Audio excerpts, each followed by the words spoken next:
Nearly 3 years on from its worldwide launch, the PS5 has had an impressive first phase of its life, whether it's the games you're talking about or just the user experience that the console provides. The latter has improved with time as well, with Sony having added a number of features and made a number of key improvements with updates over the last couple of years. Though as always, there's still room for improvement. Here, we're going to talk about a few more quality of life features and improvements that we'd like seen on the PS5.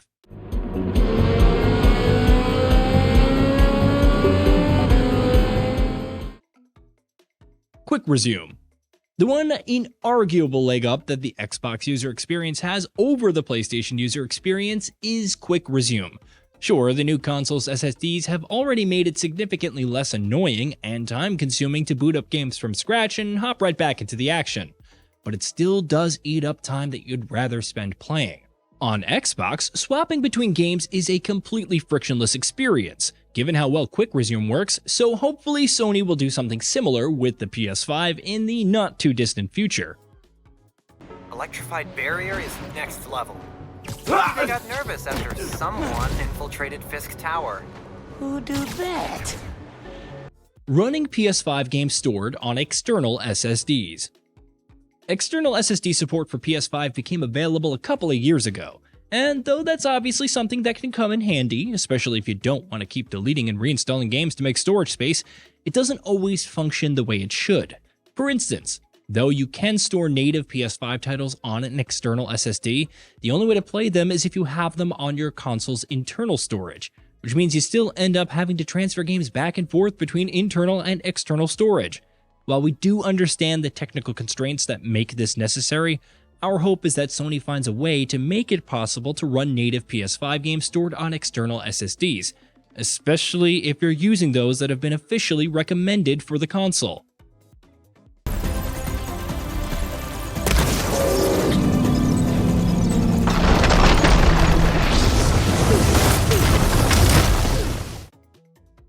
More genre options in PS Store searches.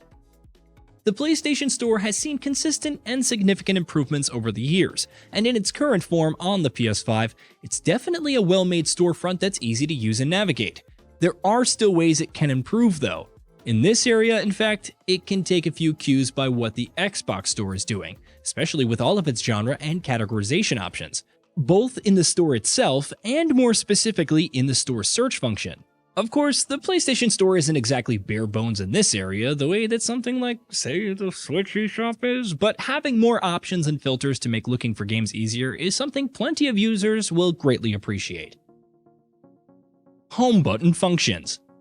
The transition from PS4 to PS5 has largely been a very smooth one, but one tiny little hiccup that a lot of us have stumbled over is how the home button functions. On PS4, pressing the button while playing a game would take you directly to the home screen, whereas doing that now pulls up the control center, which may or may not pause the game that you're playing depending on what you're playing.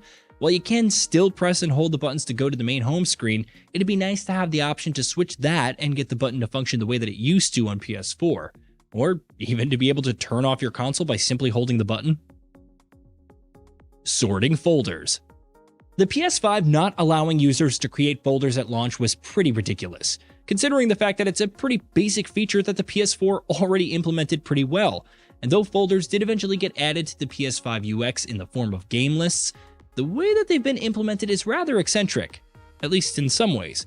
Like not being able to change the order in which your game lists appear, that seems like a very basic thing to the extent that almost shouldn't even be mentioned. So not being able to do that is beyond baffling. Hopefully, this will be one of the many areas where Sony looks to make improvements in the future with PS5 game lists. Gifting/recommending games. Honestly, every storefront should have these features, and it's a shame that so few of them do them on consoles. Gifting and recommending games to people in your friends list on the platform isn't something that PlayStation Store currently allows on PS5, which, given how significantly Sony has improved the social experience on PlayStation consoles over the years, it's honestly more than a little surprising. PlayStation fans have been requesting this feature for some time now, so hopefully Sony will end up relenting sooner rather than later. Dynamic themes. One of the most heavily requested features on PS5, and one that we're still surprised the console didn't have at launch. Dynamic themes were a big hit on PS4, and that remained the case throughout the console's lifecycle. So to see them not returning on the PS5 was quite a surprise. Of course, there is the fact that unlike PS4, on PS5, the background and music on the home screen keep changing based on what title you've highlighted. Though you can turn the music off, which sort of renders a dynamic theme pointless. But why not just give us the option to turn off the title-related background changes and let us put on a dynamic theme instead? In fact, that's pretty much exactly what the new Xbox Home UI is doing now. Hopefully, the PS5 will follow suit. Update history. Though the PS4 allowed you to check every game's update history and read through the patch notes for all previous patches, that's not an option on PS5, which still remains a bit baffling.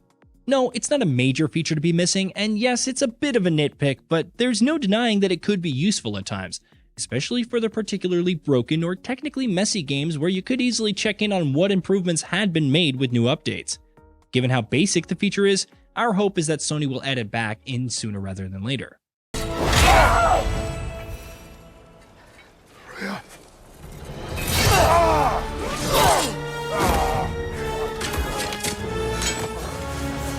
Every agony. Dual audio output. The use case for this feature is admittedly highly specific, and assuming that it wouldn't have gotten much widespread use, it's easy to understand why the PS5 hasn't had it so far. Being able to output audio through both a headset and through whatever sound system you're using, however, quite a basic feature that we're hoping Sony will eventually end up adding in with a future update.